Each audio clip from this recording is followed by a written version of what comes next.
And I think that's why they're kind of dead set on chipping away at Federal Reserve independence, because they recognize that they've got this whole policy, this whole grand plan that they want to put into place. And it's like you've got 4 players on the basketball team running around doing all the plays the way they're supposed to.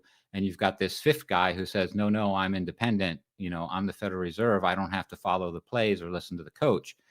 And, I think that a lot of people think, oh, well, that's a big threat to markets. And, a great danger is Fed independence. And again, I just have to look at history. That just has not been proven out to be the case. There have been times when the Treasury has dominated the Federal Reserve. There have been times when in this country, we've had a central bank when we haven't.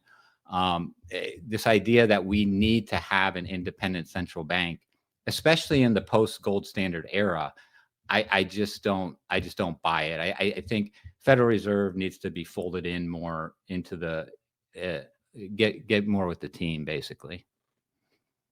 Yeah, it's really only in the last 40 years that it's been a phenomenon of central bank independence. Before, and you said it could be linked to this baby boom, massive baby boom, inflation crisis that then meant that Volcker had to come in and sort of take control of it. But a lot of the times it's driven by these external factors that the Fed really doesn't have much control over. Exactly. I mean, how is any change in the interest rate going to affect Meta's CapEx spend on AI? How is it's just the transfer mechanism, and even central bankers will admit this. They'll be like, interest rates are a very blunt instrument. Like if you want to slow down like demand and economic activity, and you're trying to do it by raising rates on the short end, and that's basically crimping so many things for, let's say, a middle class consumer that wants a car loan or a home loan. And then you've got, at the same time, when you do that, you essentially create, as I call it, interest expense stimulus to the wealthy.